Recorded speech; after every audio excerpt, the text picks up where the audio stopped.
bob our heads along like the music's playing. Yeah, just they will love us for it. All right, this show offers commentary on the latest firearm industry news, information, and buzz. I'm your host, Kenny Ortega. I'd like to welcome our guest today. First guest we have back on the show is Mike Doc Rohan from Dark Angel Medical. He's a class clown and instructor over there. Mike, welcome back to the show. Hey, thanks for having me again. I guess I didn't get banned. Nope, not yet. There's still time. And back again, we love her, we miss her, Jara Hutchins.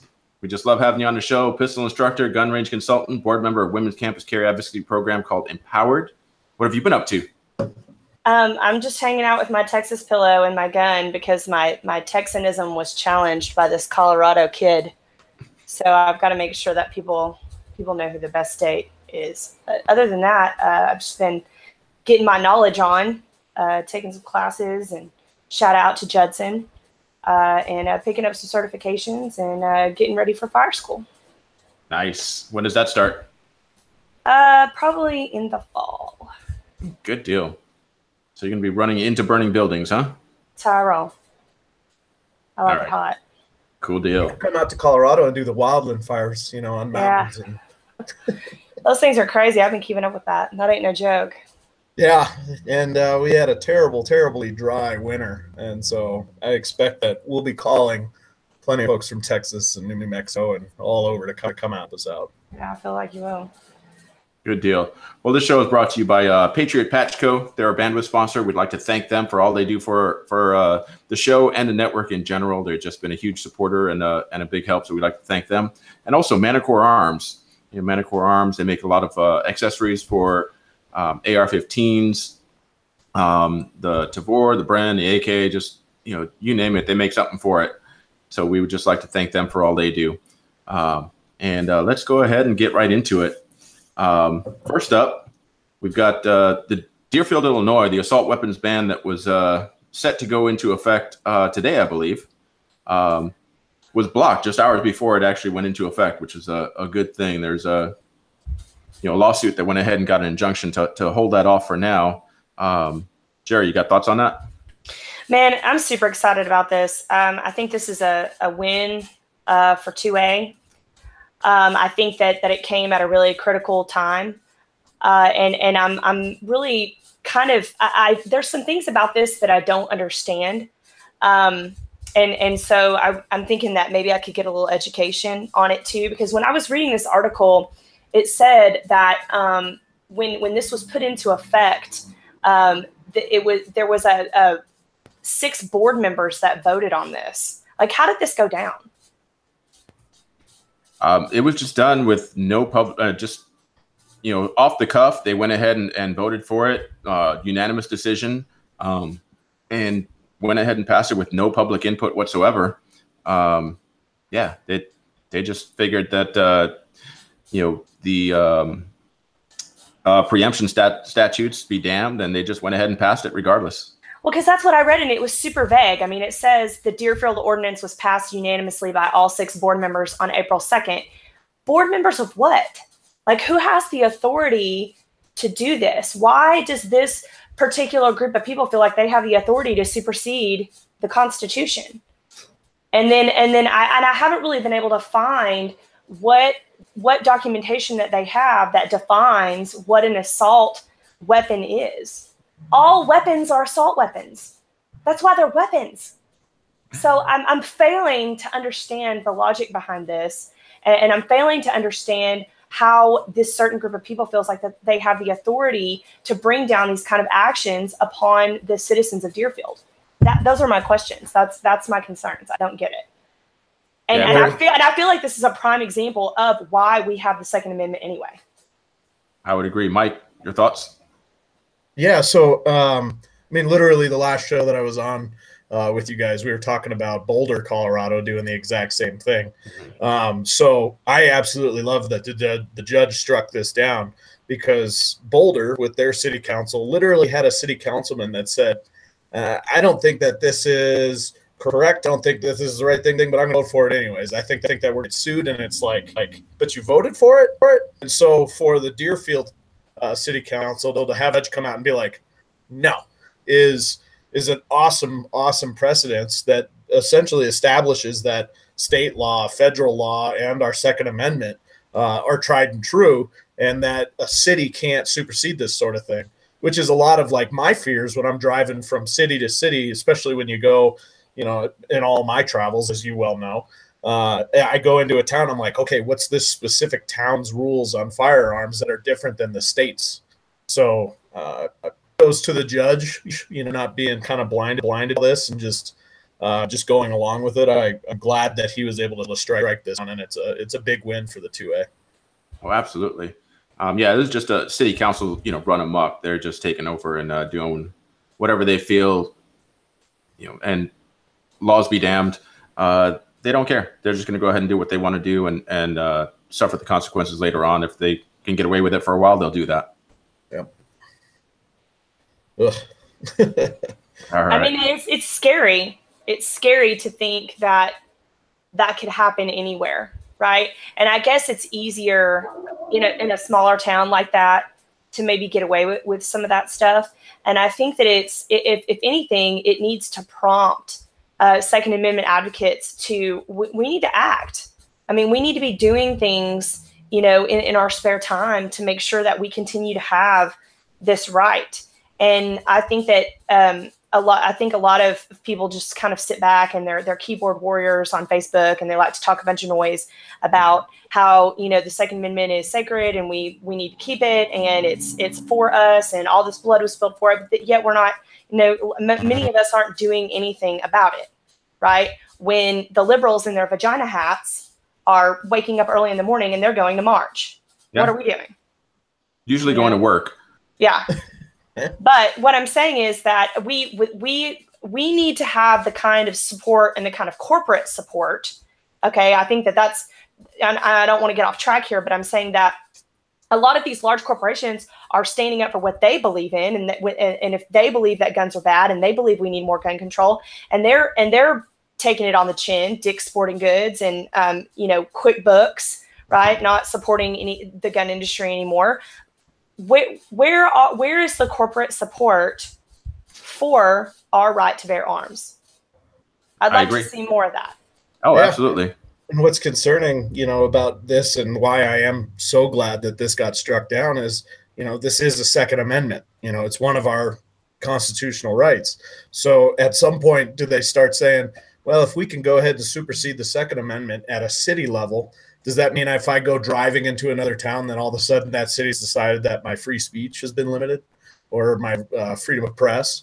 And so I think people forget that as soon as we start messing with the Constitution in this sort of way, that it potentially be a slippery slope, especially at the city level like this. So you're right, getting businesses, getting people to come out and be like, hey, look. And that's, you know, Trek, Eric, you trekked up at MBFI, is doing a really good job of fighting that kind of shenanigans and nonsense up in Michigan. And the fact that I can name one person, I should be able to name several off, off the tip of my tongue. But unfortunately, we do need more people standing up for our rights and fighting for that. Absolutely. There's actually a story coming up that, you know, another person who's a strong proponent of fighting for our rights, and he does an excellent job. But Trek is not alone. There are a lot of good people out there that are doing it. Unfortunately, we don't have the numbers and we don't have the money to fight the Bloombergs and everyone else. So we really need to figure out a way to, just at the grassroots level, have a stronger voice and get people more involved. People, you know, will say that they want to do something. They'll post on Facebook, and that's about the extent of it. They won't actually go out and do what they need to do to fight for the rights. They figure everyone else is going to do it, the bystander effect. And, you know, eventually that's going to come crashing down and we're all going to lose. Yeah. Yeah, and unfortunately, people that do fight for our rights are the open carry kind of being detrimental to it. And I'm okay with the open carrying. We're not going to open up that can of worms. Yeah, but I get what you're saying. Totally. It's just that group that we're like, those guys don't represent us. And it's like, okay, why doesn't us go represent us then? Yep, exactly. Couldn't have said it better. All right, next story, moving on. We've got leader of Baltimore's gun trace task force sentenced to 25 years for robbery and corruption.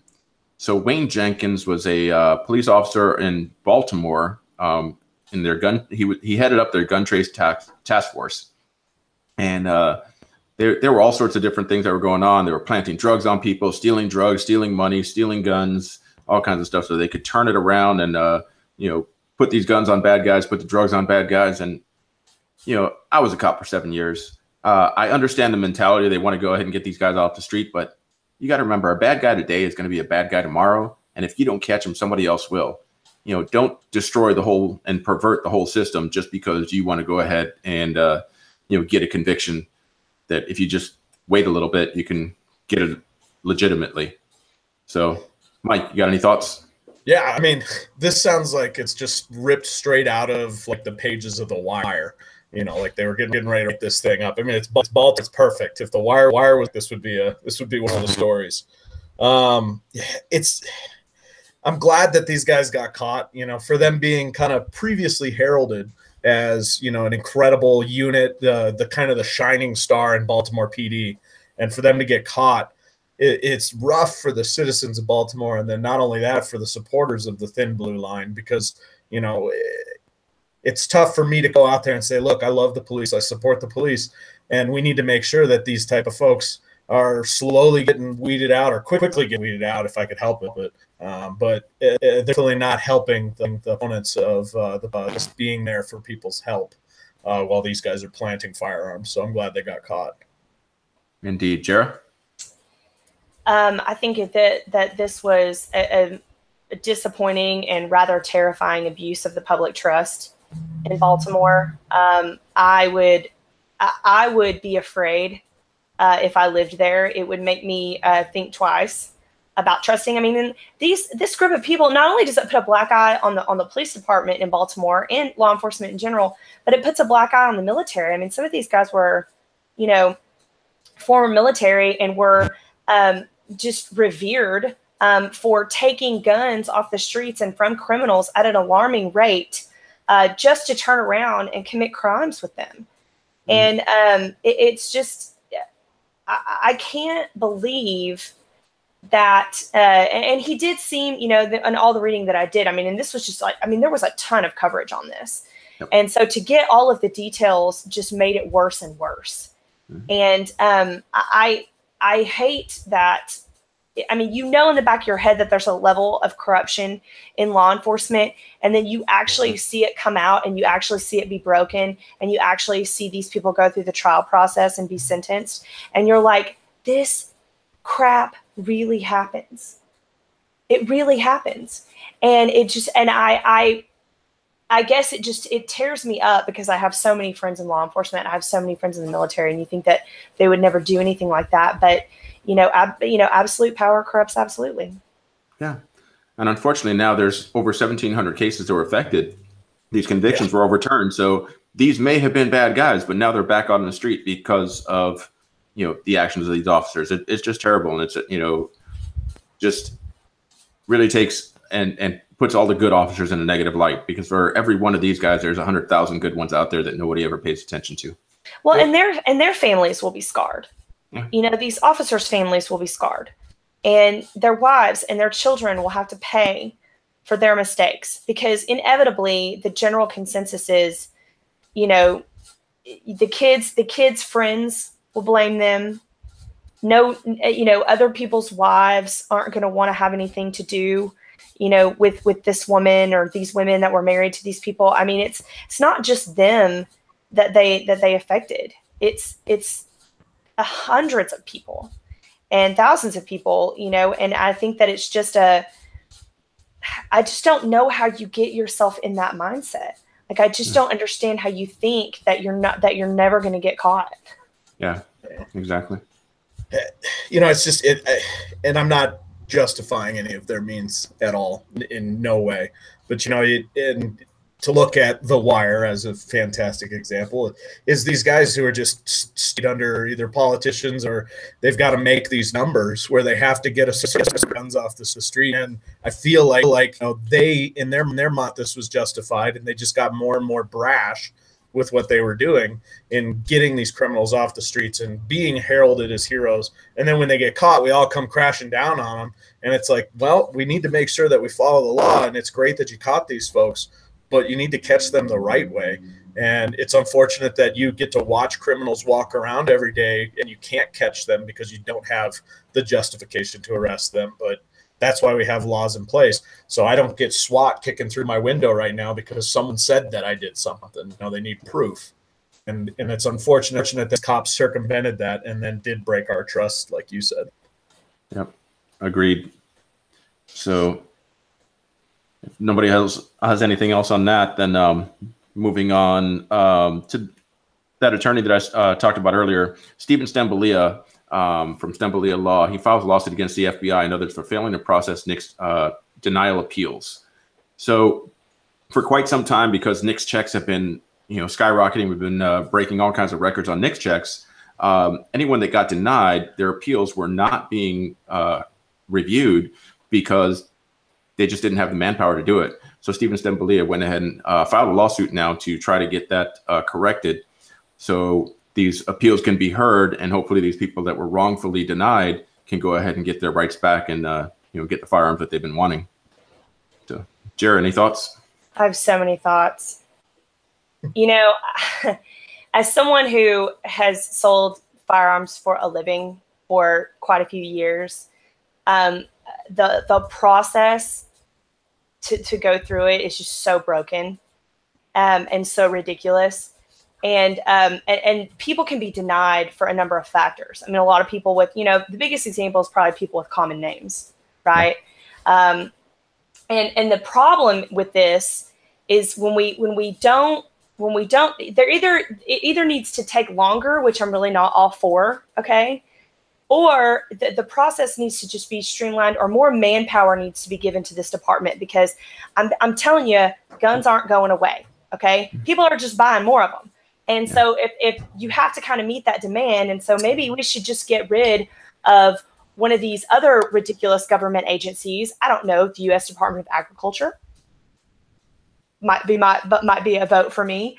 I mean, they have a huge annual budget, and all they do is a bunch of stupid crap, like put dubious embargoes on small farms and give people $4 million fines for selling bunny rabbits. Maybe we just get rid of their asses and then take all those employees, those disgruntled employees, and say, hey, come over here and do some NICS checks. I mean, that would be a huge win for me. Okay, because if you're going to deny somebody their basic right to self-defense and you're not going to tell them why in a timely manner, to me, that's a effing problem. Okay, and then what you do effectively is you take that, and another part of that system too is if you have a delay, and I'm sure that both of you probably know this, but some of our listeners may not. If you have a delay and then the NICS and then the people at NICS don't get back to you, then the actual facility has the right or ability to go ahead and go through with that sale. Now, where I worked, it was our policy not to go through with that sale if they got a delay at all. They didn't even have to be denied. But if we didn't hear from them as to why they were delayed or were they approved or not approved, we could still go through with the sale. So that just makes the whole process really, really muddy. So I think that this is something that should have been taken care of a long time ago. Okay. Donald Trump shouldn't have had to come and tell any of these government people that they should have been doing their jobs, because that's what he had to do. He had to come in and say, hey, guys, you really need to start doing your jobs, and you need to start reporting people in the military that are kind of messed up. I mean, do you see where I'm going with this? It's just a completely messed up process. And how are we going to get it back online? How are we going to get the train back on the track? And how are we going to do it quickly and effectively? Exactly. Mike? Yeah. So I'm glad that this light, because reading this article is ridiculous. The fact that at some point they just kind of shrugged and went, we're just not going to process these anymore. And then when someone said, well, why aren't you? And they're like, well, I mean, if they bug us a lot, we'll do it. But it's pretty much their responsibility at the state level. Which is the MO of most government employees. Fact. Right. Yeah. And then that's why I'm glad that this has been caught up, because it's just going to, and we're going to talk about it in another article here come up, just government employee being government employees. I work for the government and I enjoyed it, but there were some employees that I was just like, you need to just get a different job, please, because this is ridiculous. Drink more this coffee is or get some more motivation in your life. something. This is a prime example of just the FBI, whatever department for the Knicks, just gone, if it's a problem, they'll come to us. And that is irresponsible and not okay. Oh, absolutely. If this occurred with any other right that we have, it would be a civil rights violation. They would all be brought up on charges. The public would be, just up in arms. But because it deals with guns, nobody cares. Yep. Yeah. Well, where's the Liberties Union? Yeah. Mm-hmm. Exactly.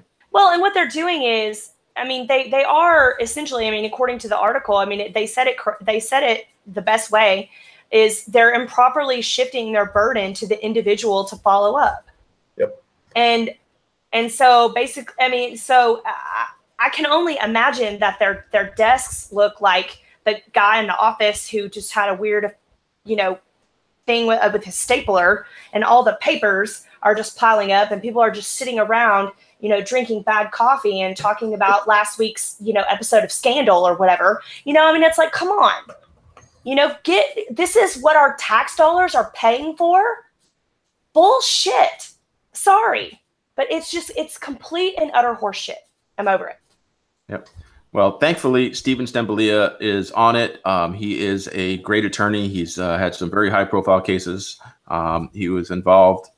Can't remember whether it's Heller or McDonald or both. But I know he was involved in Saitano versus New Jersey.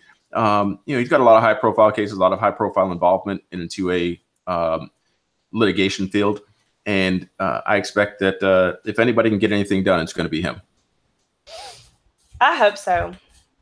I really do. Yeah, like you said. Oh, go ahead. It just ruins everything when the process doesn't work, and then the government keeps coming up with excuses as to why the process doesn't work, and then the gun control advocates keep saying, well, the process doesn't work, so everybody just needs to give up their guns. We need to do these crazy buyback programs. It's not good for anybody, and it keeps coming back to the government mess ups. Agreed. So, next story. That takes us out of our positive, somewhat news.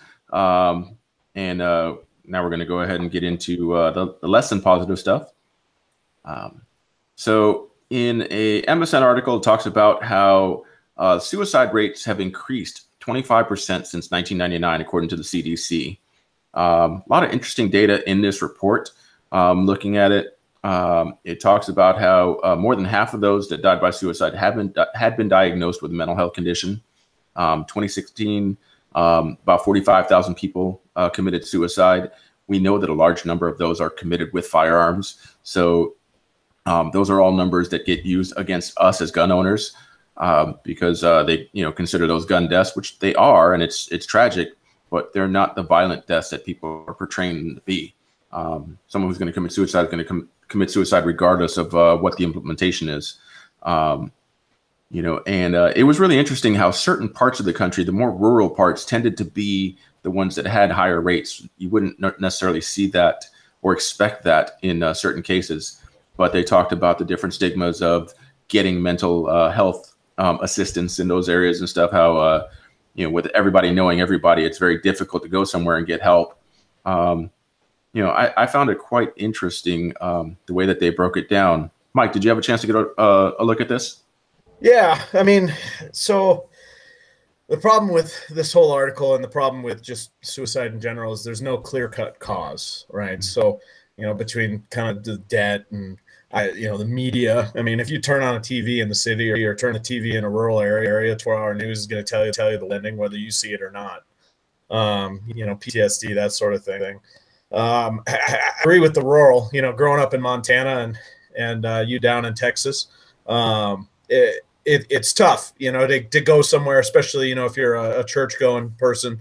Because you don't want to go talk to your pastor because your pastor may be talking to his wife at night, and then his wife talks to everyone in town, and then the whole town knows. And it's something that, there are hotlines, and to find these hotlines, because this whole article really is just kind of a bummer. There's not much other than just like bummer statistics. And the big thing that I took away from all this is, if you feel down, reach out, friend. If you're feeling down, there's hotlines. Just talk to someone, even if it's like a 1-900 number, if those are still around.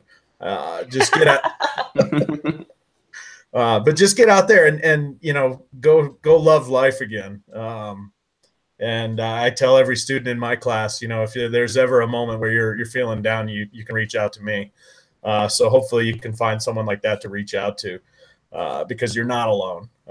And that's specifically to the veterans as well. If you ever need anything, find me on the interns, and I'm here for you, because suicide's never the end. It's not. Yeah, I don't really know how an article about suicide isn't going to be a bummer. My uncle committed suicide when I was 13, so it's touched my family in the past. And I didn't read the article in incredible depth, but my comments on suicide are that the foundation of it, I think that, they mentioned it was up 25% since 1999, which I think is an interesting year, because that is a year when the millennials, like the new millennials, which I'm considered one. I was born in 1982, so in 1999 I was 17 years old. That's when a lot of these millennials are starting to grow up, become adults. If they were sheltered, which is kind of the MO of the millennials, they had very sheltering parents. They weren't, many of them were not taught about the hardships of life, or how to deal with, bullying or just mean people in general, or people who disagree with you. I think that makes sense to a certain standpoint, because I think that having a strong psyche and having life experience and knowing how to stand up for yourself and deal with people who are asses is a huge proponent in staying alive and not succumbing to that treatment. I would be interested to know how many people of that 25% are military veterans who have seen things, unimaginable things that most of us don't have to see. There is a huge lack of mental health services for our veterans, and it is a colossal epidemic. And I know personally several people who are getting into that game just because of that. A really good friend of mine, Blake McGee, is going into mental health services, and he is a Marine veteran who's seen combat, and he's a huge advocate of getting more military people into that line of work, because the biggest problem is when you come back from war and you have seen these things and you have experienced these things, you can't just talk to a counselor, because you need to have somebody that can relate to you, that has seen what you've seen, that has experienced what you've experienced. And in general life, it's going to be easier to find somebody who can do that. But when you're in the military and you've been in a war zone, man, it's you can't just talk to anybody about that. So I would be curious to know how what the percentage is of those folks that are in that 25%. Wow. Well, one thing that's really nice that's coming up is having just recently left AFSOC, or Air Force Special Operations.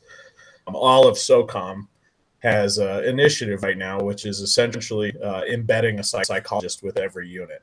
God, that's awesome. So that psychologist, number one, doesn't document anything unless you talk about hurting yourself or others, but it's a great way to de-stress and debrief. Now, why I'm bringing it up is not to say, oh, look how special we are, but more to say, look, SOCOM always leads. That's where TCCC, Tactical Combat Casualty Care, came from back after Mogadishu. So with that happening, you'll hopefully very soon start to see a trickle down of these psychologists getting embedded in infantry units, these psychologists getting embedded with medical battalions, rangers, so on and so forth. So that way, eventually, the militaries have that nice crossover. The key difference, my wife, she was seeing mental health, and when she got out, we're waiting for the VA. And from the time she got out until not yet, we're about 7 months into it. At some point, the VA is going to pick up healthcare again. And I think that's where a lot of our veterans struggle, is that bridge.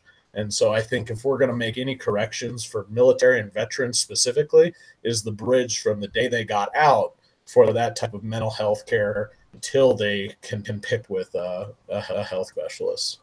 That's really awesome to hear. I'm really happy to hear that. But we also see that, you know, suicide is affecting the wealthy and the privileged. I mean, we've had 2 major suicides just in the last couple of weeks, you know, Kate Spade and then Bourdain. And so, you know, you kind of wonder what's causing that. You know, I mean, these people live such seemingly amazing lives, and then they succumb to these demons. And I wonder if social media has anything to do with that, because, you know, before social media existed, I mean, if you were a celebrity, I mean, you might get some, you know, weird letters, you know, or whatever, but now it's everywhere, and you can just log in as a celebrity and you can see the absolutely disgusting things that people say about you, and 99% of them don't even know you. And I think that it takes a toll on the mind. I think it takes a toll on the soul. Well, so yeah, it does for everyone. You talk to teenagers today, and the cyberbullying being a huge kind of cause and effect for their thoughts on suicide.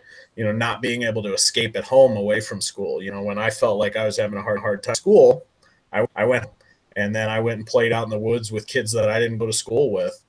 But these guys, they get back on their social media, their Facebook, the Instagram or whatever, and they're right back at it with the cyberbullying. And like you said, with celebrities, it's the same thing. So it's tough, and it just all boils down to my initial statement, you know, reach out or unplug. You know, I don't have cable TV anymore because news was just constantly bumming me. Oh, no.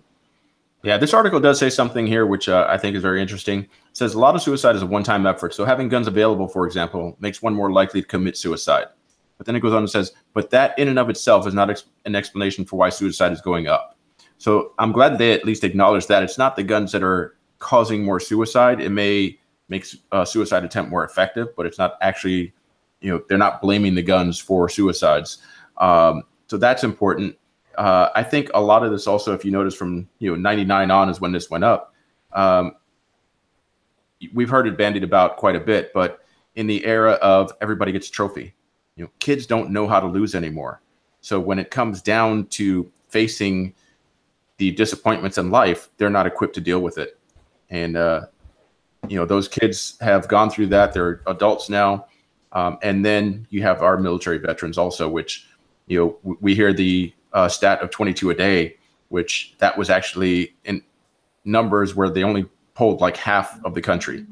So those numbers are probably a lot higher than that. Sure.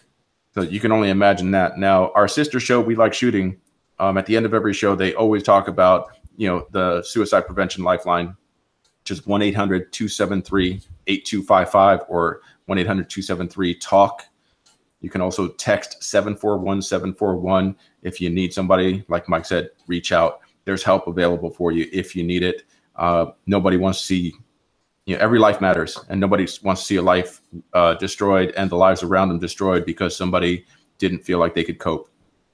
Yep, exactly. Yeah, good on you for mentioning that. Thank you. So next up, we've got a 9-year-old Texas boy was shot while the family friend tried to kill a rattlesnake. With what? With what gun? A 9mm. God. Why would you do that? Well, apparently he was over at family friends. They were out on a ranch, and I guess they came upon a rattlesnake. The family friend shot the snake with a 9mm, went back to reload the weapon. While he was reloading the weapon inside the house, the gun went off, shooting the 9-year-old boy who was outside, I believe. So the snake was in the house? No. He went back in the house to reload. That's where the story, you know, you read the headline. So did he just blow 12 rounds into this rattlesnake and miss because he was trying to kill a rattlesnake with a 9mm? Something. I don't know. The way the story reads, like, yeah, wow, look at that head. This guy must have off a rock and unfortunately hit the kid. No, this guy went back to his house and clearly failed every single rule of our 4 firearm safety laws or rules or safety, whatever we're calling them today. And this poor kid ends up he got shot through the back severed part of his spine and went through both his lungs and also nicked his spleen and liver. Yeah. So, because we're a firearms show, you know, pay attention to those 4 life safety rules. How about that? That's I mean, and when you're outdoors like that, number 4 is probably the most important. Know your target and what lies before and after it all the time. You have to know the capacities and limitations of the firearms that you are handling. And there was absolutely, first of all, let's walk it back. There is no reason why that guy should have tried to shoot that rattlesnake with a 9mm. There's no reason for it. Be a man and chop its head off with a shovel. That's an article later on. Okay. Be a man. Okay. Well, so even beyond that, so he shot at the rattlesnake. Now he's home, and his gun goes off, which is utter and true negligence. And put your hook on the bang switch is what that is. You know, and it boils down to whether it was even on the bang switch. This guy needs to figure out how his firearm works, because now there's a poor kid in the hospital. But I guess that's a good time for me to plug Dark Angel Medical, isn't it? I guess so. Yes, indeed. So if you are an idiot, at least you can go to a class and learn how to fix your mistakes. Because your true negligence, have a med kit around, because this kid could have very easily died you, because you failed to make sure that firearm was truly unloaded. You failed to point that firearm in a safe direction. You failed to know what was in front of and beyond, and you failed miserably. But should you had a med kit, judging based on those injuries that I saw, it'd be just a couple chest seals, and that kid would have been able to make it to the hospital a little bit easier. So which could have all been avoided. Yes, which could have all been avoided had you not decided to shoot the snake, which probably wasn't even bothering you. Okay, with a pistol. The story was they were riding on their ATV. So you're Texan, I'm Montanan, living in Colorado. I'm a transplant. That means they were riding around on their ATV, and this is all just subjective in my assumptions here. But I'm assuming they were driving along. The rattlesnake was trying to cross the road. They stopped, and this guy wanted to show just how awesome he is with his 9mm. And he lined up that shot and missed. And lined up that shot and missed. And then 8 more times. Finally killed the snake. And then he went to go reload just in case they saw more rattlesnakes out there. Let me go get some more freedom seeds. This poor kid, though, it's just that's the detriment, because what people are going to read is exactly that headline on the internet, and that's going to say a guy tried to shoot a rattlesnake and shot a kid. And for all of us responsible gun owners, that is a horrendous headline. That's not even man tried to stop someone from carjacking. That's man tried to shoot a rattlesnake. Well, I'm trying to think of the Netflix TV show. What is the proper, what would be the proper firearm to use? I mean, I've seen snakes taken out with shotguns, and I think that's much safer, because you can, you're less likely to, especially if he was in the house with it, it's probably very unlikely that kid would have been hurt. What I've seen a lot of folks do, and I don't do it because, like you said, be a man, my testicles. So, I either avoid it because it's a snake, and Indiana Jones avoids snakes and got pretty big costs. So, but and this is probably the only time I'll advocate a tourist. But I have seen a lot of folks up in Montana and down in New Mexico. Their first round up in that tourist judge would be that 410 shot shell. And then the rest of them would be the 45 long Colt, specifically for rattlesnakes. But 9 mil. Okay. I would set it on fire before I would shoot it. I'm serious. Yeah, with Elon Musk flamethrower. I'm telling you, that's where I was going with that. How did you know? We're already best friends. Do you want to do karate in the garage? We can practice our katanas for Rattlesnakes. Rattlesnakes. What a sad thing. I mean, potentially, a kid that could have really fallen in love with the sport of shooting and is now down for the count, hurt, traumatized over someone's stupid mistake. And man, if you're a gun owner, you need to be smart, and you need to be training, and you need to be swallowing your ego, and you need to know beyond the shadow of a doubt what you're doing, and you need to practice often, because this was so incredibly dumb. Well, and it's life alter, and that's the biggest that I think everyone that's listening to the show needs to take into effect, is that it's not a negligent discharge. That is a shattered spine, 2 lungs, a spleen and a liver, and this kid is going to have health problems for the rest of his life because you were careless. That it's inexcusable. Completely inexcusable. And that's one thing. And that's one thing that gun owners do, though, is the gun community holds each other accountable. Yeah. Almost, almost very harshly, actually. Well, hopefully this kid, recovers well. And can you imagine how pimpy he's going to be later on when he's like, yeah, I got shot in the neck, took out both lungs, my spleen, but here I am. A warrior. Yeah, right. He's just, he's like elementary school. He's like, yeah, it's my gunshot. And they're like, what? And he's like, yeah, thug life. He's never going to get bullied. Oh, no. Straight out of whatever state he came from. Texas. Oh, Texas. Huh? What? Everything's bigger in Texas.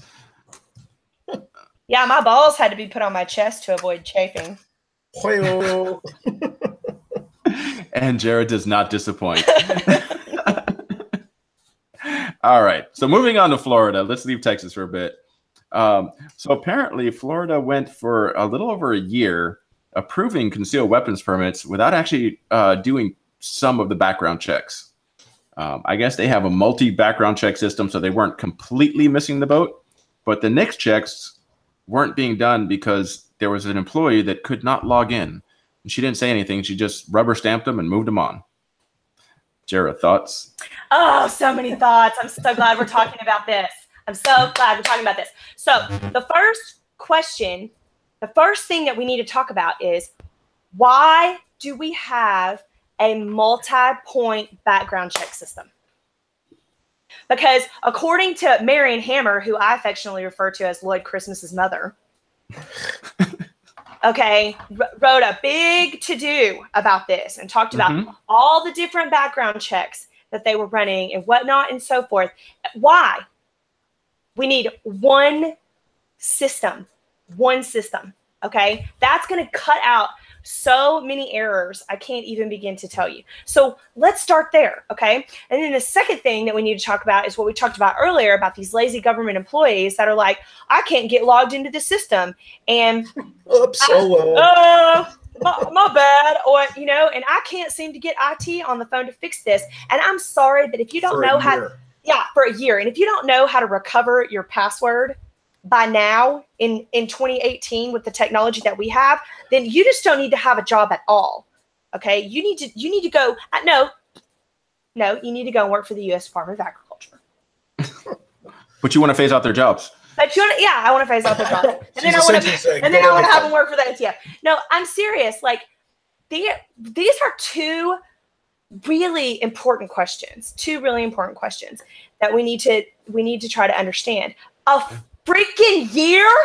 Yeah. A freaking year. You cannot even imagine the ass chewing this lady would have gotten if I was her boss. I would be in jail. There would be there would be a misunderstanding wherein furniture would be moving around wherever the F I found her when I found out about this. Yep. Okay. Well, and apparently the only way it was found was because another department realized that they weren't getting the appeals on denials. So like, what's going on? We haven't been seeing these for a year. And then they finally realized, oh, wait, this isn't getting done. Yeah. I mean, the list of government screw-ups is becoming longer than the Magna Carta. Yeah, essentially this lady wouldn't have said anything had she not gotten caught. Yep. And to me, the notes that I took on this is honestly, when people are like, why national carry? Why national reciprocity? And this right here is my example. because you have, the folks who want to take firearms, the folks who want to take guns, and they're like, well, this, that, and the other, and they're using this as a prime example. And I'm going to turn it around and say, yeah, but if you had national reciprocity, there would be an actual department, because this lady was taken from the mailroom. She's quoted as saying, I was working in the mailroom. I don't even know why I have this job. Yeah. And so you have one mailroom clerk in charge of the entire state of Florida's concealed carry reciprocity. Yeah, thankfully Remember when I said I wasn't drinking?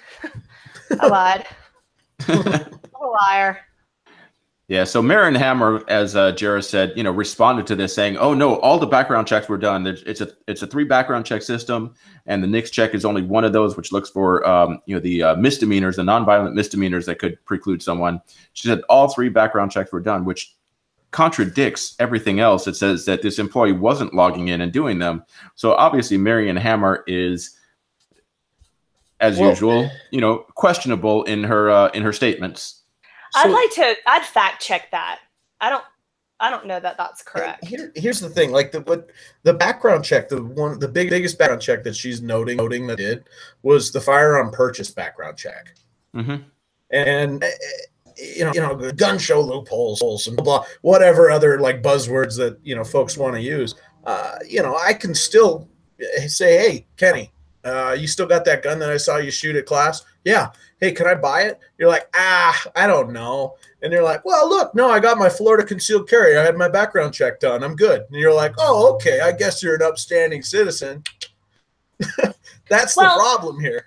It is a problem. And then she also pointed out that out of the 350,000 applications that had gone through, the NICS check would have only disqualified 365 people. I get wanting to bring up that ratio, that it's a big deal, but in comparison to how many people would have passed the NICS check, I get what she's saying. But then she says, so those 365 applicants got their licenses anyhow. So first of all, she's not a wonderful writer, but second of all, it doesn't matter. What matters is that the protocol wasn't followed, and it wasn't followed because someone was lazy and moved into a position that they were completely unqualified for. Yeah, and it's the problem with all of these articles for the foreseeable future is unfortunately right now folks want more government. And as it turns out, more government does not all of a sudden mean that everything's going to be done well. If you've been to the DMV, then it's kind of a clear and present demonstration of how your government employees are working for you. And I get what she's saying. Like, I'm not disagreeing with her that anti-gun advocates are harping on this, and I get that she's trying to maybe put a spin on that, but the way that she's doing it isn't helping. She's not being a clear proponent of this, and she's not pointing out the things that need to be pointed out. And so and then she says also that it only affected, it says, although they got their licenses to carry firearms, they still would not have been able to purchase a firearm. But to your point, that doesn't matter. That doesn't matter, because then they wouldn't have, if they would have gotten stopped and had a gun on their person and had a concealed carry permit, whether the gun was stolen or not, the cop wouldn't have checked to see if that gun was stolen. He would have said, this person has a concealed carry license. They can carry that gun on their person. They're fine. That's why the protocol has to be followed, Marion Hammer. Yep. And this is just another string of making us all look stupid.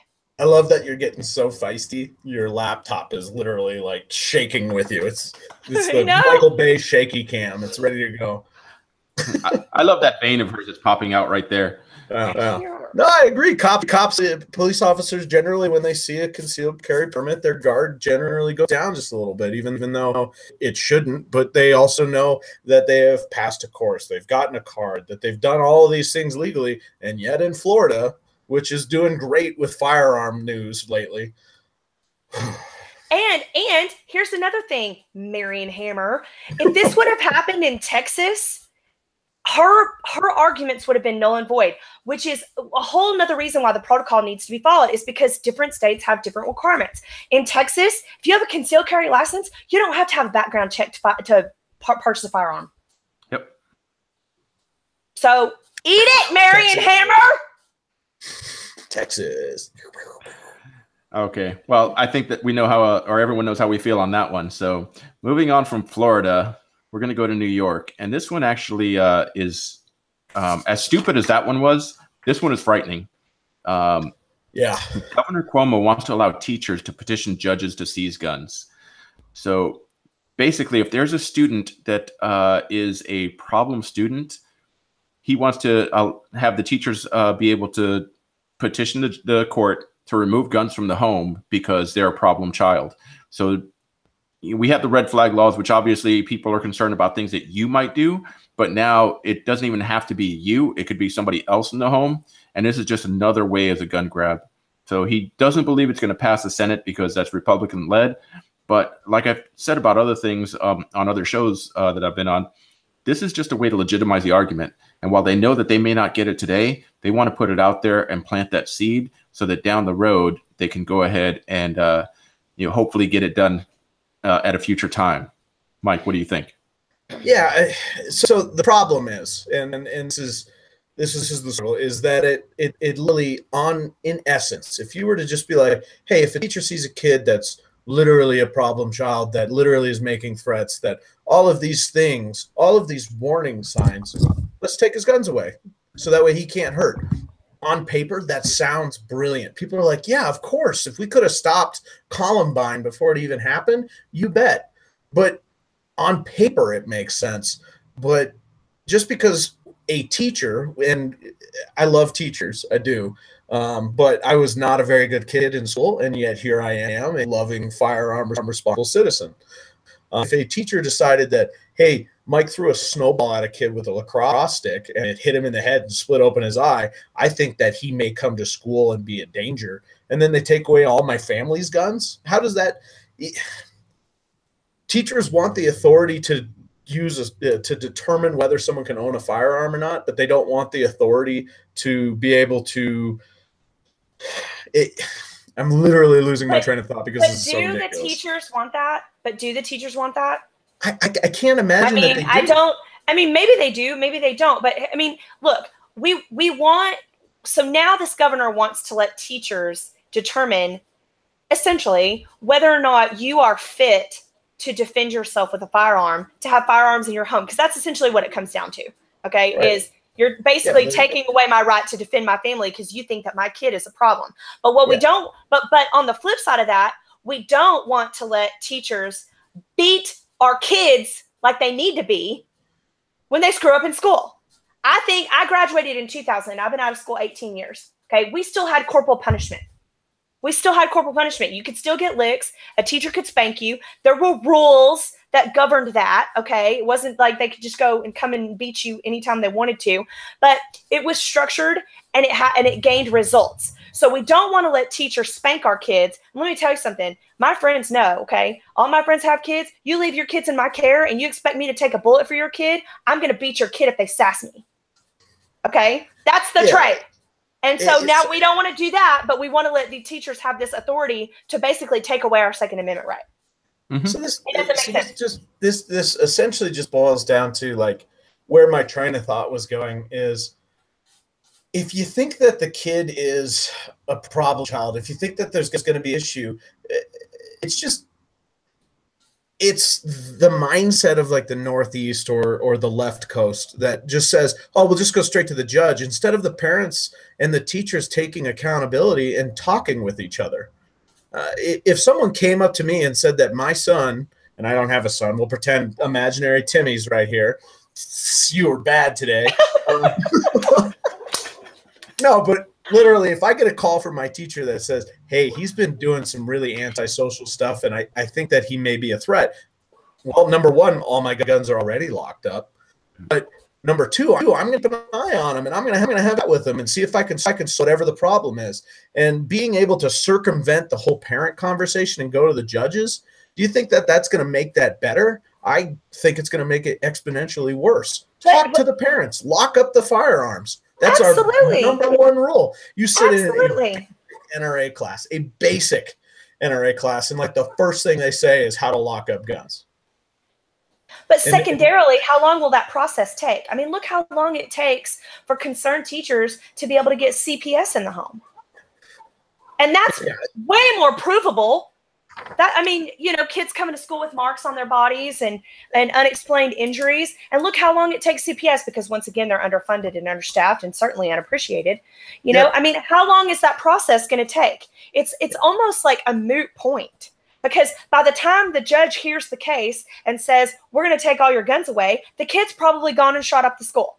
Because it takes a kid that long to decide that they're going to do harm. It takes a judge 100 freaking years to decide that they're going to lay down a petition on somebody to take away their guns. It just boils down to you can't give teachers more responsibility with them asking for it. I mean, a kid literally just died, I think, in Texas again, of choking on his lunch food because no one in the lunchroom knew the Heimlich maneuver. You know, and so if we keep stacking all of these absurd things, because then what's going to happen, because we're going to talk about it here in a little bit about different lawsuits going on against police departments, but literally if that parent or that teacher notices and then fails to go tell a judge to take away the guns because they don't want to put that burden on the family, then what happens? Right. And so they have teachers who are just like instantly like, oh, he's reading Recoil magazine. Oh, he's reading Outdoorsman. He must be a threat. And then all of a sudden we're taking away guns for kids that aren't even a threat because teachers don't want to be held responsibility for if that kid does end up becoming a threat. This is just a stupid law. Yeah, it's all part of a multifaceted approach. If you think about it, doctors have started asking about if there are guns in the home. In schools, they're asking kids if there are guns in the home. They're doing everything they can to try to figure out where the guns are so they know where to go after them. And whatever they can do, whatever premise that they can falsify to make it seem like it's legitimate that they can go after them, they're going to take advantage of it. And we're seeing it time and time again. Once again, my thought process is if we're going to do anything in regard to gun control, I feel like, and even I have somewhat of an issue with being told what to do, but if we were going to do anything in regard to gun control, we should mandate that gun owners have more training. That would be I would almost be okay with that. Yeah. I mean, so I taught concealed carry in New Mexico for about a year right after I got out of the military, in between teaching for Dark Angel.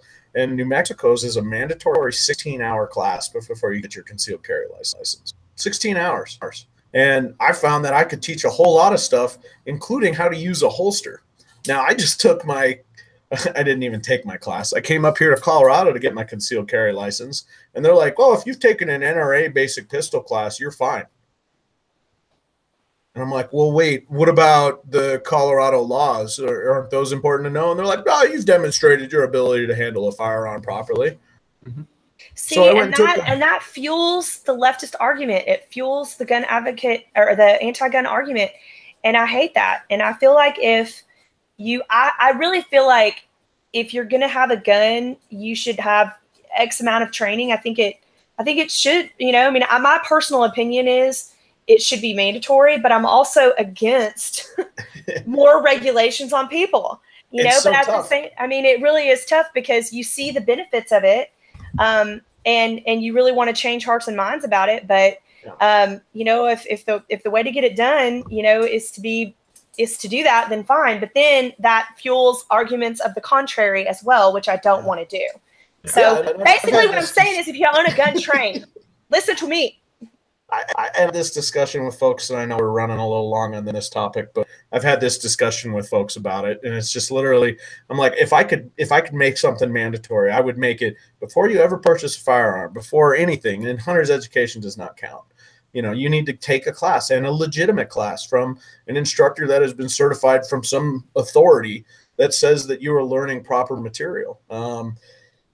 and it's free. The problem is whenever a state hears about anything that's going on in a state or a federally run program, then it becomes priced. And then now instead of toll roads, people charging $10, then $50, then $200 to be able to buy a firearm. And now we're paying tax stamp prices or more just to be able to purchase our first firearm.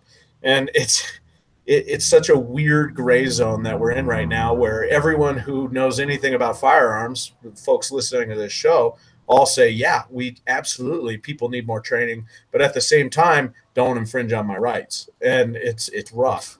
It's a tough rock to be stuck between. It really is. I agree with everything you guys are saying. People should train more, but my problem with that is the regulations would be enforced by the government, and we see how well they do on that already. God, they suck. They just suck so bad. Yeah. Some police department firearm training courses, it's like, what's your shoot and move? And they grab you by the back and like shuffle you 2 steps forward. And you're like, oh, that's not, no. Yeah. All right. So anyway, great stuff. Let's move on here. So we've got some victims of the Pulse nightclub shooting in Orlando that are suing the city of Orlando and 31 officers because of their failure to respond, waiting hours to come in, and all the damage that was done because they let that guy sit in there for over 3 hours, I think it was, and talk to the media and all kinds of stuff while people were busy dying or just suffering from their injuries. Jared, what are your thoughts on that? Well, you know what? I'd almost be okay with suing the city of Orlando for having gun-free zones and not guaranteeing your safety.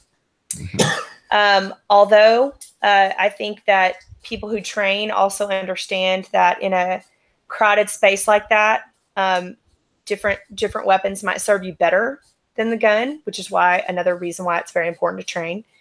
And another thing that nobody wants to admit, another thing that nobody wants to say and nobody wants to talk about, but I'll say it because I don't care, is when you are in an active shooter situation, your reaction is probably not going to be as fast as their action. And so it's not a matter of, is someone going to get hurt or die? It's a matter of how many people, okay?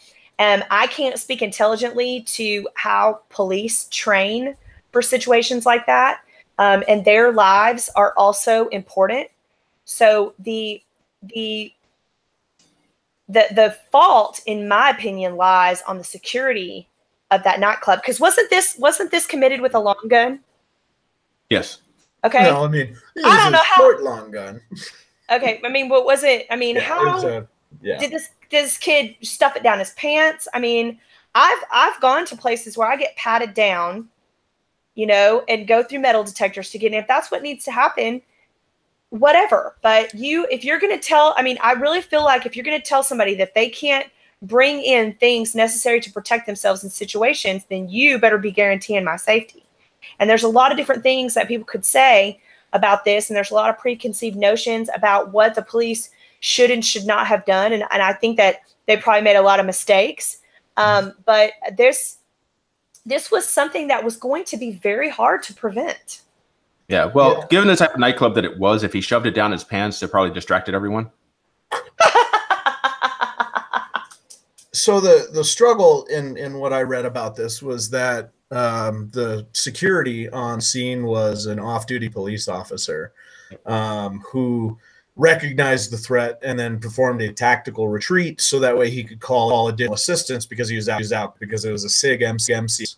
And what he had on him was probably, and this is just broad guessing, a 15-round magazine, maybe one extra magazine and a flashlight.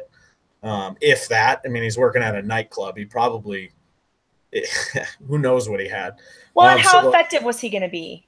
Right. And so that's the tactical retreat, because it's a nightclub and there's gunfire. Do you think you're going to be able to get info out? And that's where this lawsuit really kind of perturbs me, because it boils along the lines of, we need to take away guns. And if we take away guns, police will protect us. And now we're suing the police because the police didn't protect us, but also F the police, but also you should protect us. So, and it's just, people need to be responsible for themselves. They do. They do. I could not agree more. And then you've got the guy at the Waffle House who takes down the guy with the gun, and he's got no gun.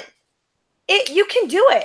Yeah. If you're brave look enough. Look at the I think it was the 517 to Paris, the airman who was a medic. Yeah. Air Force.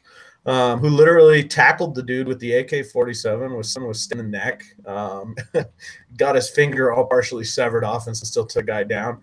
You know, there's so many people, and I'm not going to say all of these people in the nightclub should have tackled the guy, but the reliance on the police and the reliance on first responders and saying that people should have come in faster and people should have done this sort of thing is naive. That's like saying that the fire department should have been there the moment I crashed a car. Things happen, and you can't rely on first responders. They're the first responders, but you're there. Take care of your own. Yeah, the biggest thing you couldn't have said it better. You have to be responsible for yourself. I think the biggest thing to remember about this story is the fact that the Supreme Court has already held that police have no duty to protect the individual, just the community as a whole. So I don't see how these survivors of the shooting are going to have any recourse in court, given the fact that there's precedent saying that the police don't have to do anything, as long as they generally provide for the public good. They're protected from litigation against them.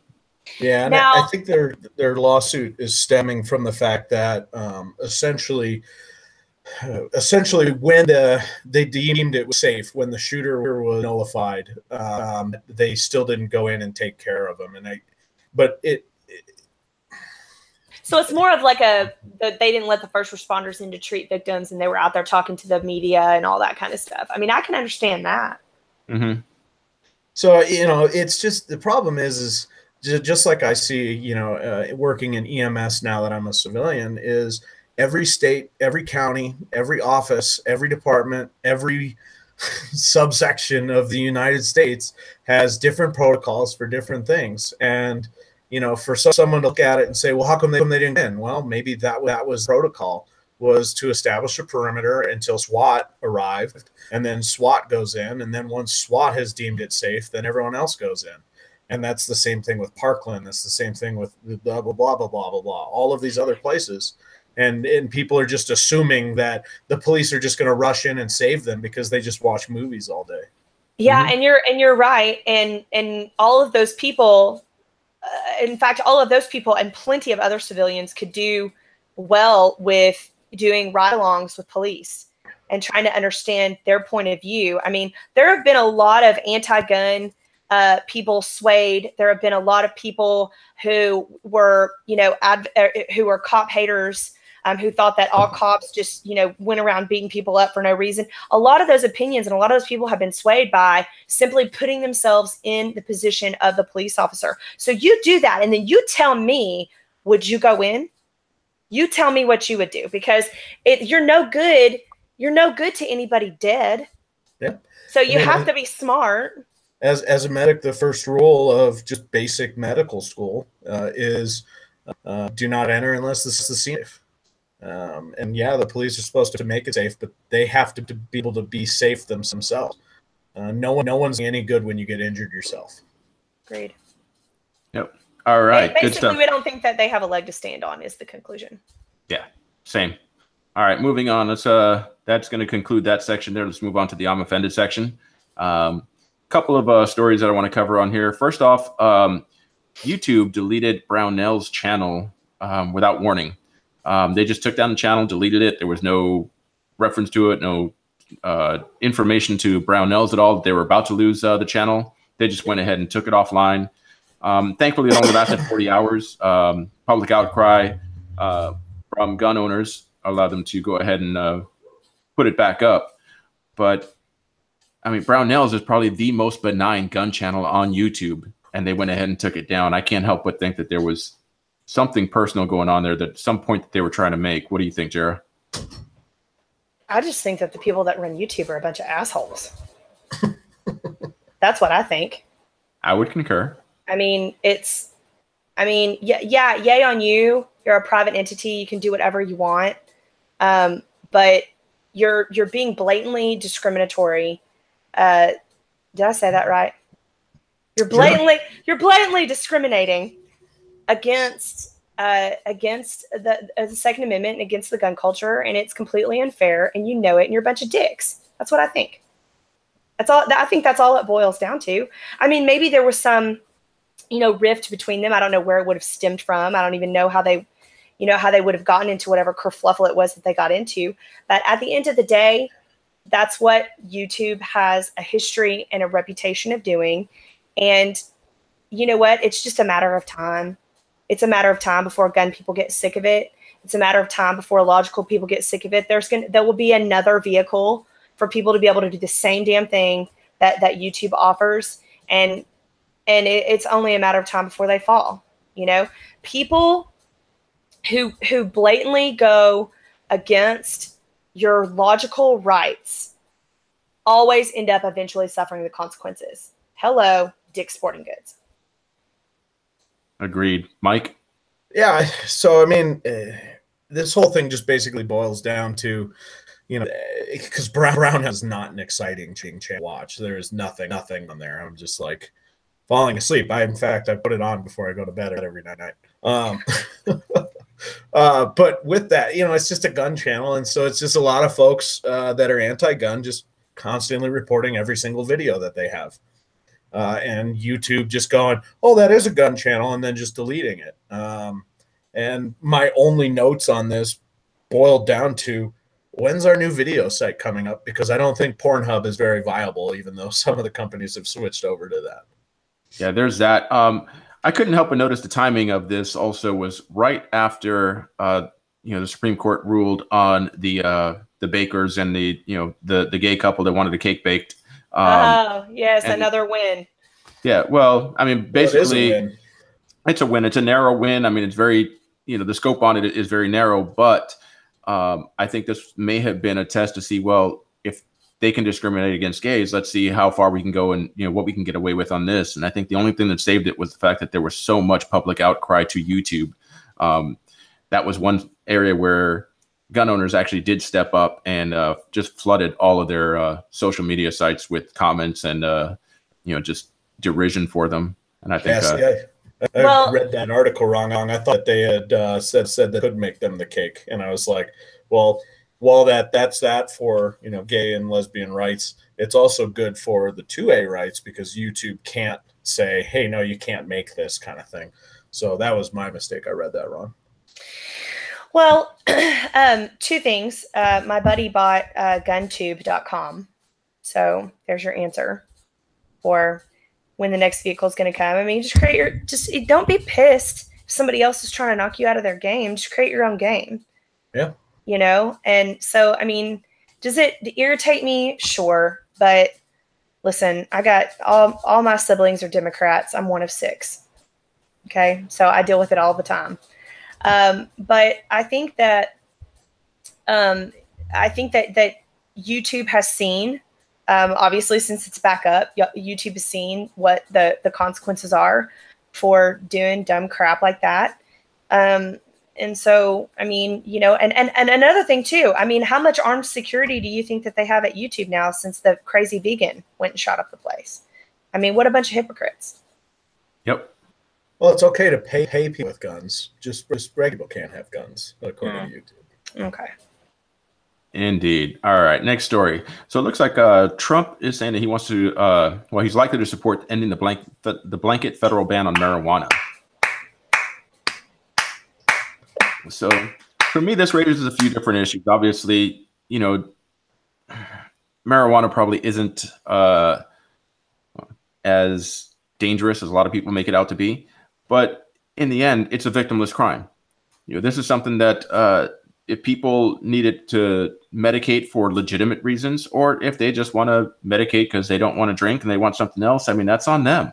I don't really see the big deal with marijuana, especially given that there are so many legitimate health benefits to it that are being addressed. I wouldn't call it a victimless crime. I mean, anytime that you inebriate yourself and then, go out in public, there's potential. I mean, you get behind the wheel of a car, et cetera, et cetera. Okay, we see that with alcohol.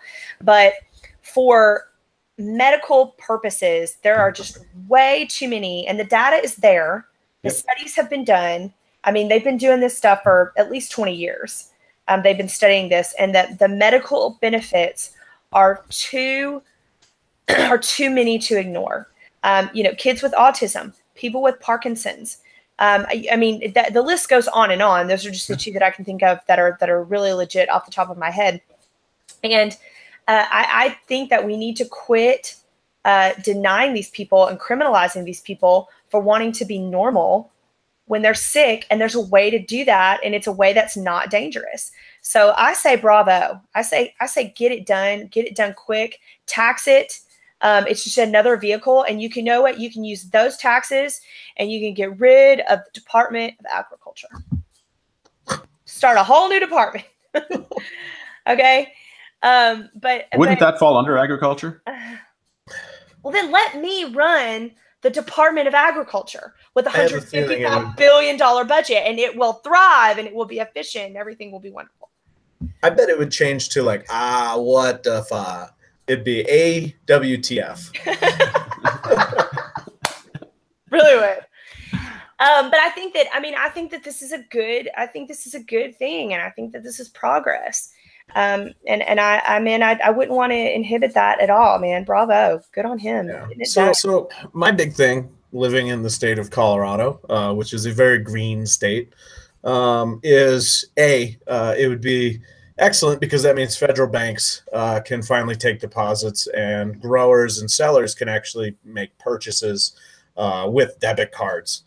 Because right now in Colorado, it is a cash-only business. And being a cash-only business, it is a huge target for robberies and other types of crime.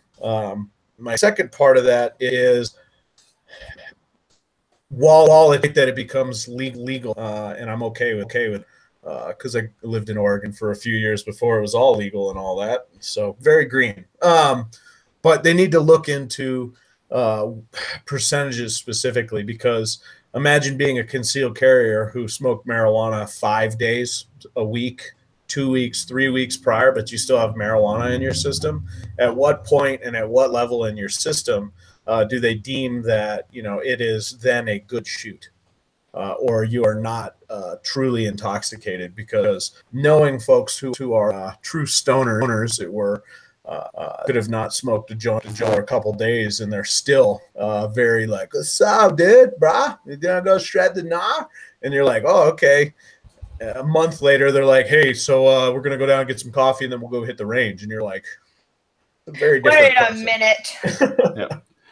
Yeah, I would agree with that, but I think it's laughable that we've allowed cigarettes to be legal, which have virtually no health benefits whatsoever. And not only did we do that, but we've subject millions of people to the damaging effects of secondhand smoke. But somehow this is just so much worse.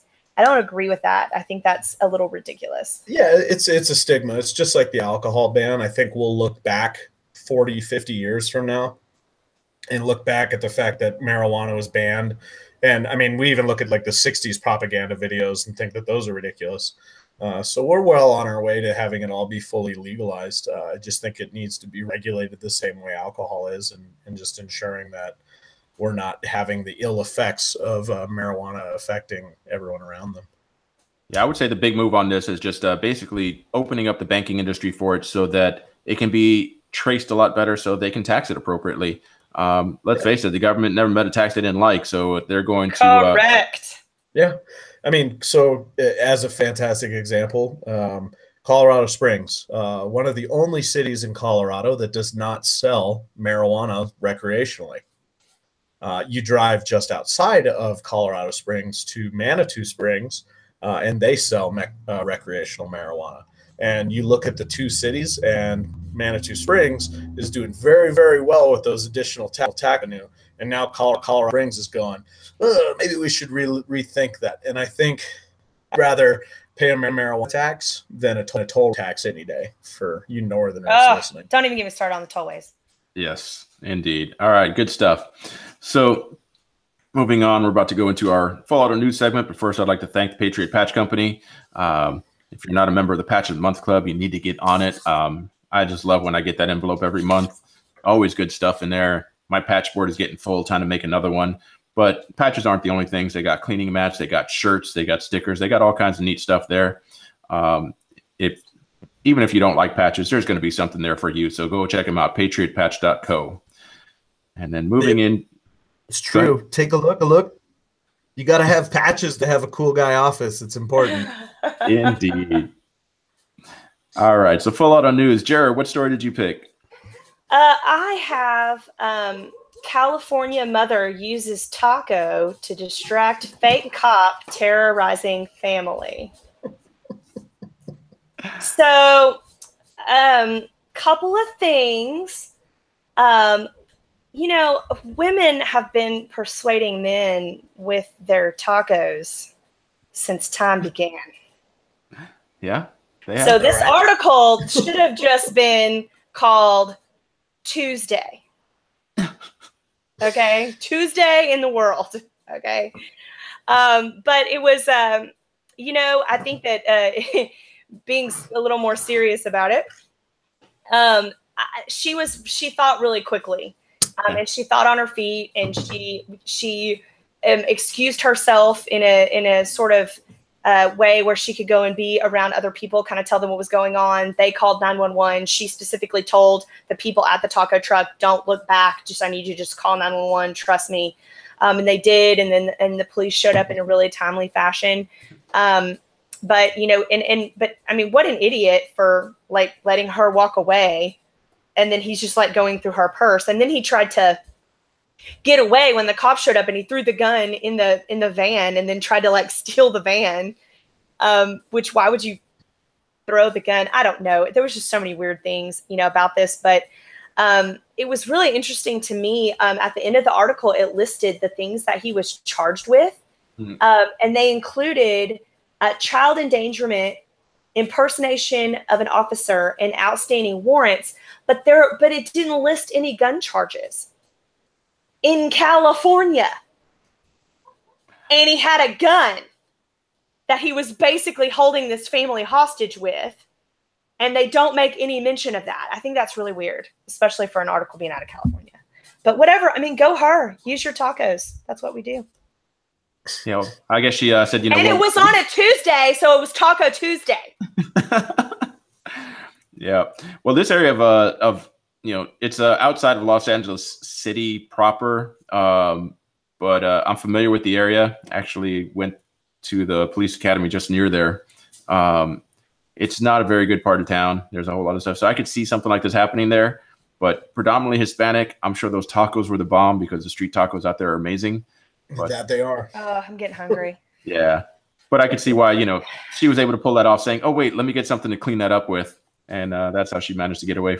Yeah, she said, "You want a taco? I need to go get you some napkins, honey." Like her little maternal instinct kicked in, and he was probably like, "Aw, but I'm going to steal all your crap out of your purse while you're going to do that." And it's just like, I mean, he was just, what an idiot, you know, set himself up for failure. Yeah, indeed. Distracted by the tacos. All too common with you guys.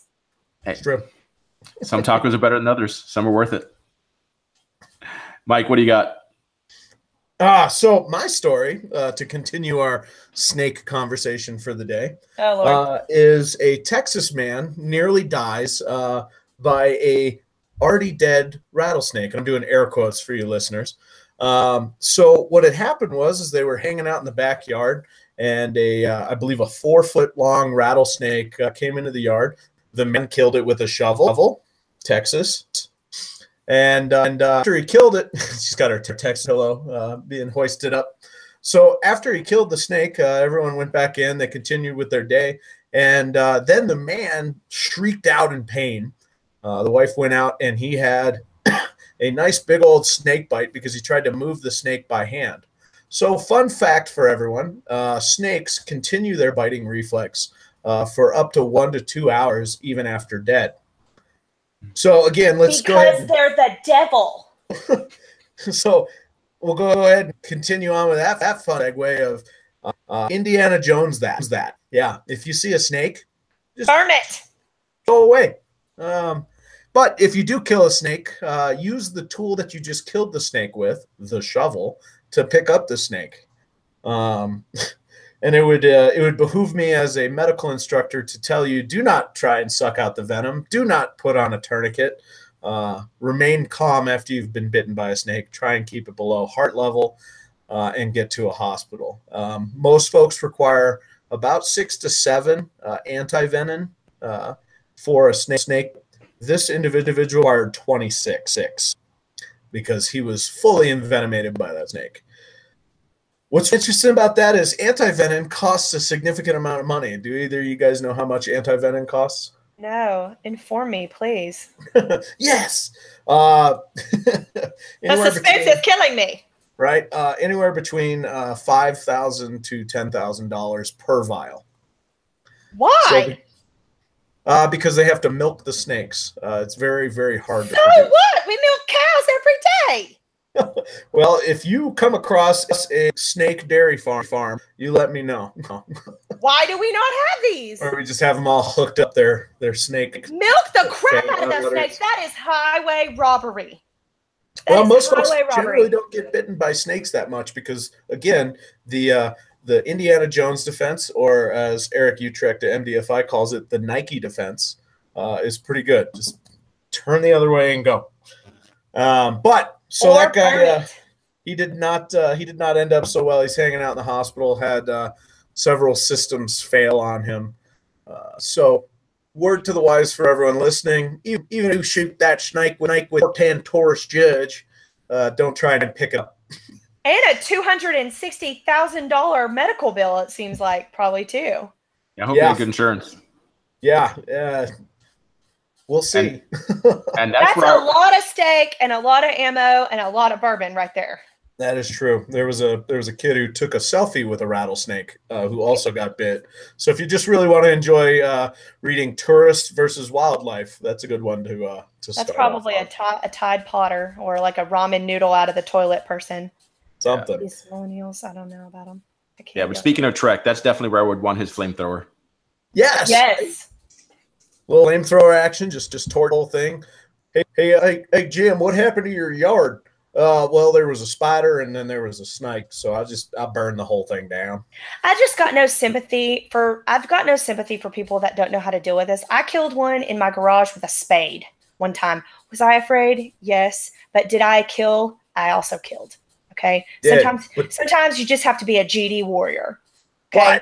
Got to do it. Stay away from that snake for at least a couple hours. I wasn't even trying to pick that thing up. Look, I just let it die. I just let it lay there and die. Okay. Yep. Well, even after he thought it was dead, and that's kind of your service for everyone listening. Snakes continue to bite, and that's a bad day. Good Chop deal. their head off and burn them. Well, from Texas snakes to Florida man. I mean, this wouldn't be complete without a Florida man story, right? Oh yeah. So apparently a Florida man decided he was going to steal a car with his pet monkey. So when police took him into custody, his pet monkey was just kind of hanging on his chest. And, he didn't have a permit for his monkey, though. So after all that, you would think that someone as law-abiding as him would get a permit. But nope, not at all. So his unpermitted monkey was taken away, but he did get to say one final goodbye before they took him. That is so gay. I'm sorry. Like, no offense to the gays, but that's really gay. I mean, come on. How do you have, people are using monkeys for service animals now. I would use a monkey for which I would totally do. But I just, it's like, what kind of mental state are you in where A, your best friend's a monkey, B, you're going to commit grand theft auto together, and C, why the hell do you have to have a permit to have a monkey? I'm sorry, but those first 2 points sound like the start to a fantastic life. I would be all about that. What are you doing today? Well, me and my pet monkey are going to go steal cars. Awesome. Maybe it was the monkey's idea. It's something out of The Hangover. Yes. Yeah. It's something out of The Hangover. Was it that guy? Was it that Asian guy with the monkey? Was he doing it? Was it Mr. Chow? I love him. If you want Chow's awesome sunglasses, you just ask Chow. You know how to kill him. Oh, good stuff. Those are the greatest movies ever. Monkeys are awesome. Everybody should have one. You shouldn't have to have a permit to have a monkey. You don't have to have a permit to have a dog. So, with that, get a permit, and then if you steal the car, you don't have to say goodbye. You and your sweet monkey cellmate can hang out in jail. But was the monkey driving the car? I hope so. Because I would totally, like, those would be like top 2 things is teach my monkey how to drive, teach my monkey how to get beer out of the refrigerator. The car did crash. And pour a proper 3-finger pour. So the car crashed? The car did crash, so it may have been the monkey's fault. Yeah, the monkey's just sitting there driving. He's like, oh, I got the gas and the brake, monkey. You get the steering wheel. We got this. It's a team effort. Teamwork makes the dream work. Nice. All right. Anyway, we're going to wrap this up. But before we do, I just want to thank our other sponsor, Manticore Arms. Again, if you need parts for your AK, your Bren, your AR-15, Scorpion Evo, your Tavor, Steyr AUG, any of these things, Manticore Arms has those. They've got some great products. Just their rail systems and everything else that they offer. Just great stuff. Can't go wrong with any of their products. So that being said, I'd like to thank you both for being here. Jara, where can people find you online?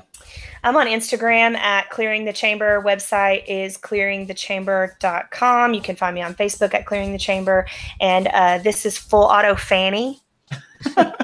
She's my teddy bear that wears a tutu and has a rifle in her hand.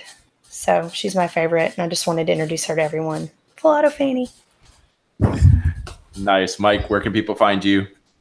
So you can find me through darkangelmedical.com, or you can find me personally on the grams, which is Doc Bridger. But Dark Angel Medical, we provide trauma training across the country. We'll come to you. But you can our website and look, and I guarantee we have sites. If you're a teacher listening, due to some of the tragedies happening in classes all around the country, for the rest of the year, Dark Angel is offering 2 free slots to educators in any of our scheduled classes for the remainder of the year. If you want a medical kit because snake bites happen, because people will shoot your child trying to reload their gun, you can hop on Dark Angel Medical. Big Papa is our discount code right now. That's a fun one to say out loud. BIGPAPA. That'll get you 15% off any of our trauma kits. And that's for Father's Day. But even if you aren't a dad, you can still get a kit and you can save someone's life. All right, you kind of skipped on that. Was that BIGPAPA on that discount code? Oh, did I? I'm sorry. So Bravo, India, Golf, Papa, Alpha, Papa, Alpha. Gotcha. 2 P's. 2 P's. Well, 3 P's, actually. 2. Perfect. Wow. Oh, well, okay. There's some A's in there, too. A little bit. And you all hear my name every week. I'm Kenny Ortega. Obviously, I produce the show. Sean's not here this week, so I took over. My apologies for the different audio issues we got, but hopefully it's listenable for you and you can continue to join us in the future. Please, if you enjoyed the show, didn't enjoy the show, whatever it is, leave your feedback by commenting at the bottom of this video. Leave us a review in iTunes, and don't forget to visit our sponsors. And if you would like to, please go ahead to firearmsradio.tv/pledge and pledge your support for this show and the other shows on the network. Again, this is a production of the Firearms Radio Network, and I thank you guys for being here. See y'all later. So long. Good night, all.